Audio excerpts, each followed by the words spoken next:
And welcome back to another vlog. I'm very excited to get working on the LS, as you guys can tell by the title already.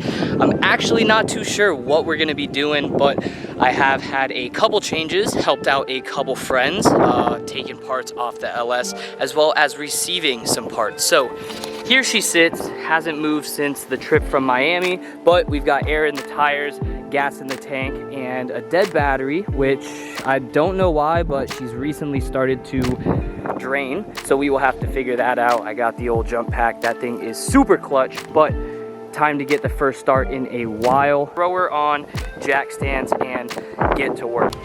Forgot the old key. Haven't touched this thing in forever. Doesn't look like we got a lot of water in here. Just got some trash and some spares, but let's pop this hood. Tack Life jump pack. This thing, every time I go to the port, all the dead vehicles, saves me. So let's see if she'll start up.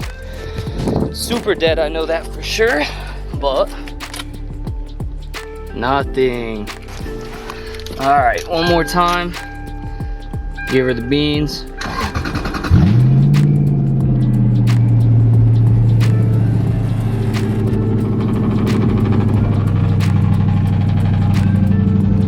Everything's shaking. We'll let her warm up for just a minute. I'm gonna move the other vehicles around and then we'll pull it in the driveway.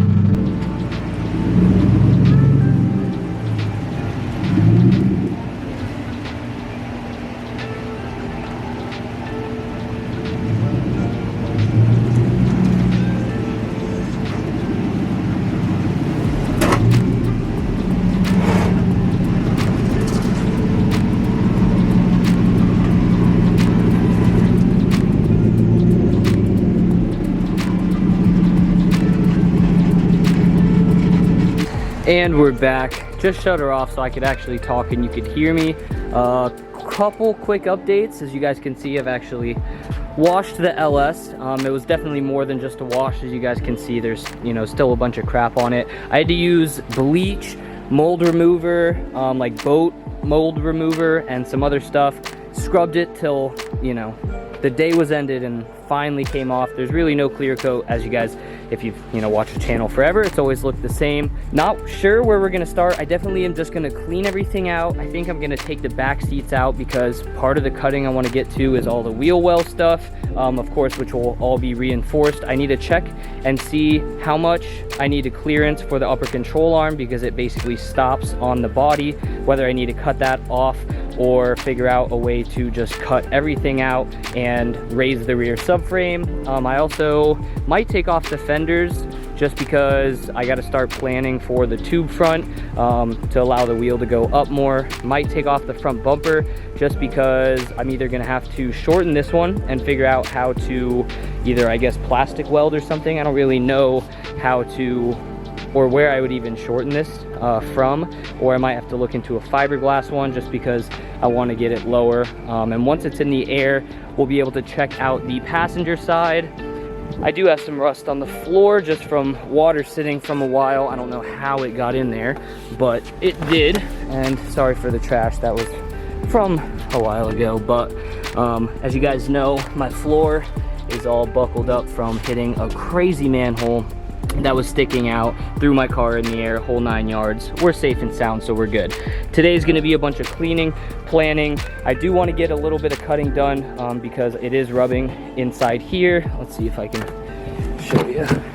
Pretty much all up in this area, and then also kind of look at the strut towers and stuff in the rear because I'm gonna have to push those back and move them up. So might get rid of the back seats, might figure out a way to cut everything out and throw 2 buckets in there, but slowly but surely I really want to get this back on the road. I want to get it lower by another like 4 or 5 inches or so, get that back bumper finally touching the ground and tucking like crazy. So let me clean this out. We'll go over a couple issues that if you guys can help me, I would much appreciate. Mostly just a little wiring stuff, and start throwing it in there. So I'll catch you guys in a couple.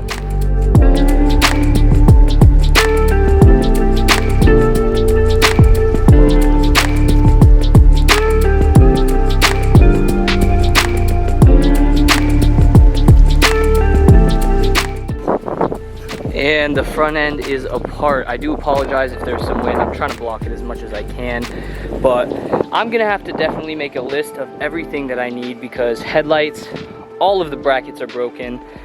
Fenders, I got plenty of fenders. I have a couple extra front bumpers, so I might experiment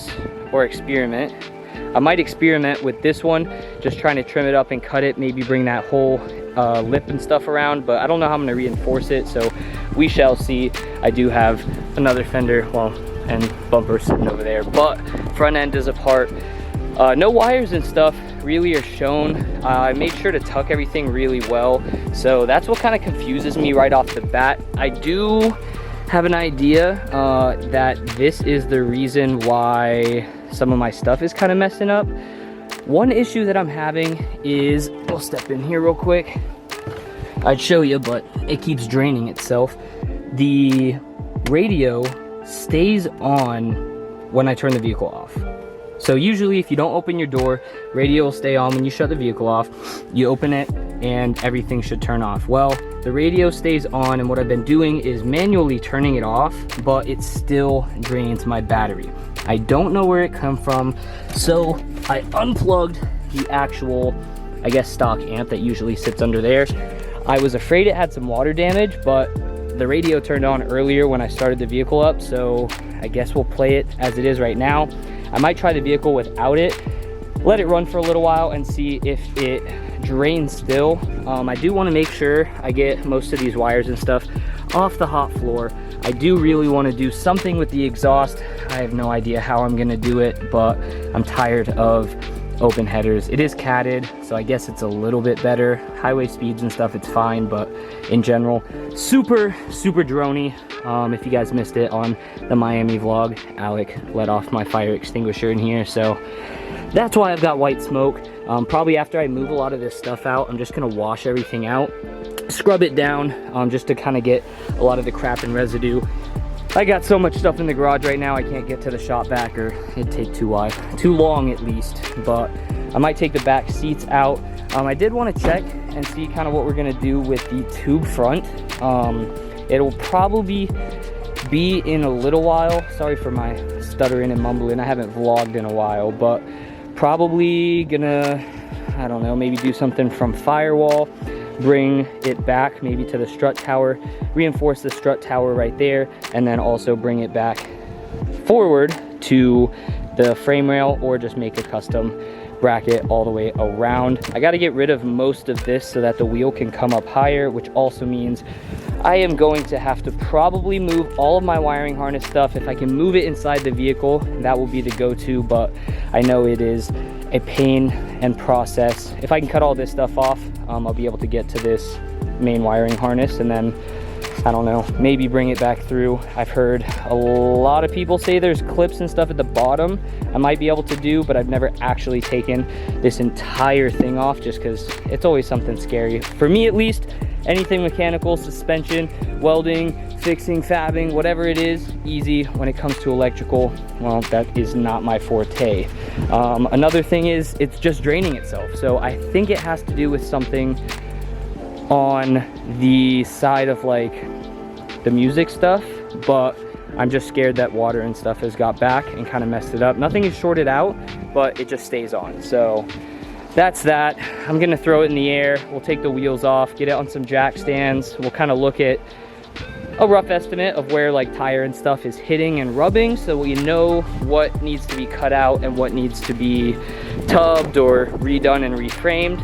But let's get it in the air. Sorry if today's gonna be a lot of like kind of talking and running through.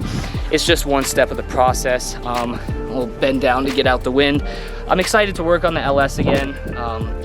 I wanted to cut and stuff today, but we might have some weather moving in, and at least if we can get a vlog out and start making some process, throw it on some jack stands, and just basically get ready to chop it up and not touch it, at least in the streets for a while, then that will be the go-to. So let me get it in the air and we'll catch up with you guys in a couple. Well, the LS is finally in the air. It took a lot longer than it should have, but well, it was tricky. So I got it super sturdy, push her around, not going anywhere. Got the wheels off on both sides just so I could kind of check out what exactly I want to cut for the locations.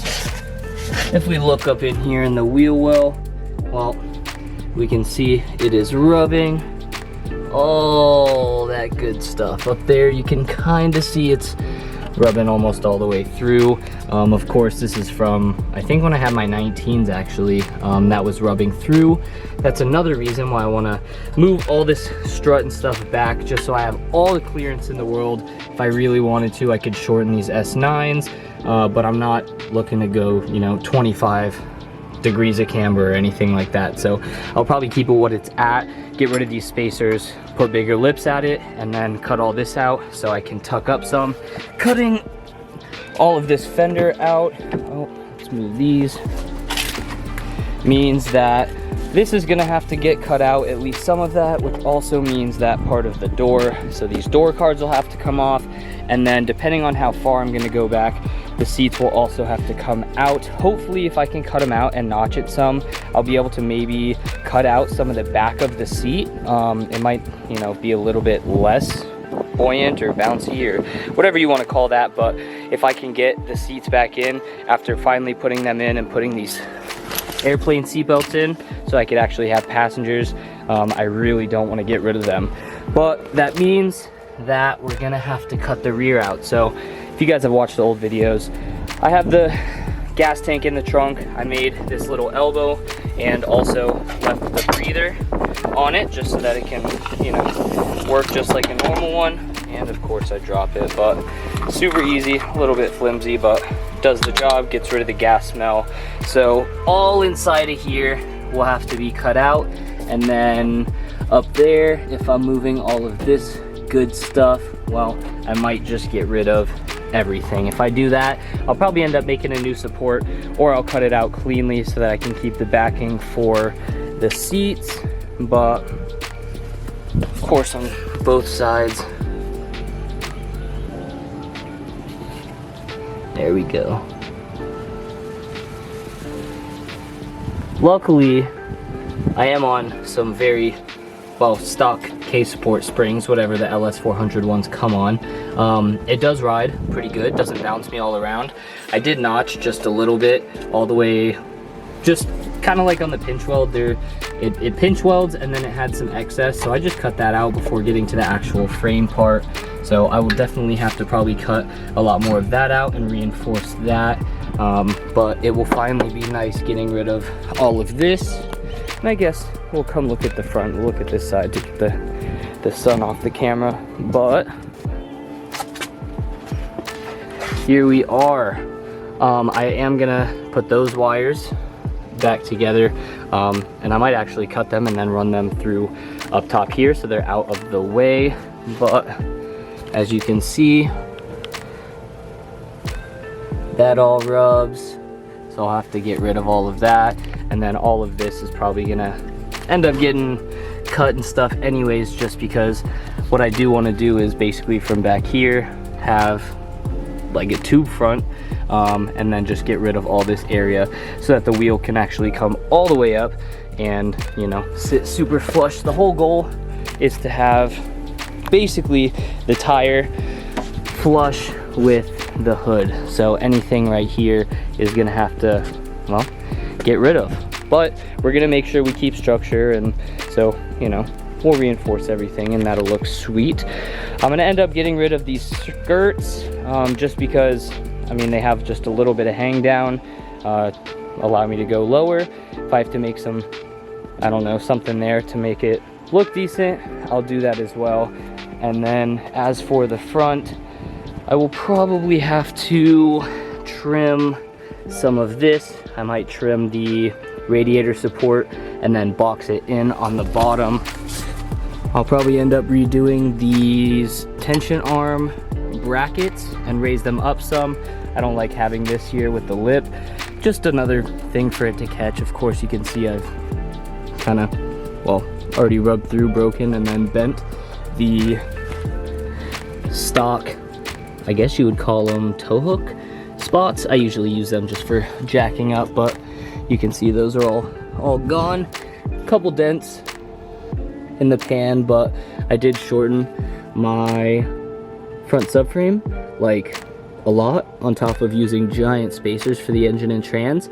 So on the trans pan, I don't really have any scuffs and stuff, but I do want to shorten all of that, so we will get to that. I just figured at least this vlog we could go through everything, but let me bring you to the back so you guys can see the damage on the passenger side.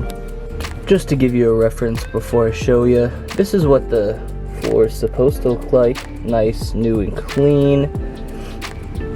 And this is what the passenger side looks like. So if you guys have been around for a little while, you've probably seen me post on Instagram and stuff, but right there I caught a giant manhole cover that was sticking out, one of the water covers, and basically flew my car in the air. So that is pretty much it. So I just haven't really gotten around to doing anything about it. It's still pretty structural, just in the sense of like everything's still welded, everything's still together, and then the piece of pretty thick sheet metal on top is also welded like all the way around on the top too, on the trans tunnel, on the back, and all the way on the sides where the rocker are. We put new plates and stuff. So yeah, I've been riding with it for a little while, but it is time to finally redo it.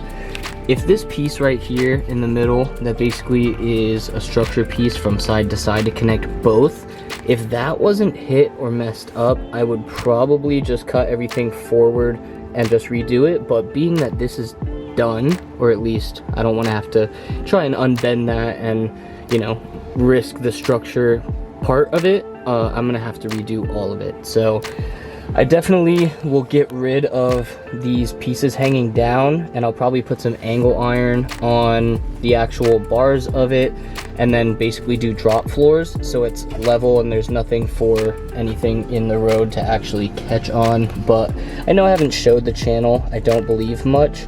So here we are from the top. I'll show you guys the bulge again, and hopefully tomorrow or the following day we'll get to cutting all this. But I definitely wanted to get this video out just in general so I could not only keep tabs on what I wanted to do, but also kind of force myself to get up and start working on this thing again, because I know you guys want to see it and I definitely want it back on the road. We've already come, you know, this far, and on top of like notching for the rear subframe, raising the diff, as you guys can see, that's like super high up. It's definitely hit a bunch right here, so I'm probably gonna section that, put a flat piece, get rid of all of this, and do a drop down fuel cell, whole 9 yards, which I've got everything for it already. We just need to get to it. Real quick before I show you the passenger side again, there are 2 large frame rails. I know I have a lot of stuff in the way, but there's 2 large frame rails that basically run along each side of the vehicle, and that's where the passengers, or not the passenger, but the spare tire goes. I want to cut all of that out and do a drop-in fuel cell, kind of to get rid of the giant fuel cell, or I guess stock tank, that I have right here. There's nothing wrong with it. I mean, it's strapped down, it doesn't leak, no fumes in the car and stuff, but I just want to start doing everything right, as well as probably blocking all that in, just because I have the holes from where the enter and exit of the bottom part of this tank is, and it kicks up a bunch of rocks and dirt, and if I have anything in here, well, it's hard to keep clean. But coming back to this passenger side, you guys can see how bulged up the actual floor is, and I mean, it's not going anywhere. I tried using a sledgehammer and maybe hitting it back down some, just so I didn't have to cut everything out and then just putting maybe another structure piece on the bottom. But I figured it was time to do everything the right way, put the car on jack stands for a while, and give you guys some more content to watch and hopefully enjoy. So I think it's time for me to wrap it up. I know I've had a lot of long talking videos, but the LS is finally up in the air, finally ready to be worked on, finally becoming in pieces, and well, we've got a long way to go. So I appreciate you guys sticking around. I'm definitely gonna go back and look at this video once I post it, just to make that list of everything that I either saw, talked about, or maybe you know, think of as I'm watching it through, and really start to jump in on this build. So I want to get it finished up, I want to get it painted, I want to get it to where I can drive it every day. I'm not going to do a crazy paint job just because, you know, rock chips happen, you're low, you screw up bumpers and stuff. I don't know. It's a car that I want to be able to beat around, bring to shows, have a good time, but finally do everything the right way and look really good. So I will catch you guys hopefully in the next couple days. I'm gonna get to cutting out the passenger side. We'll take out the seats and start cutting for the tubs and such, one step at a time. So I will see you guys on the next one. Later.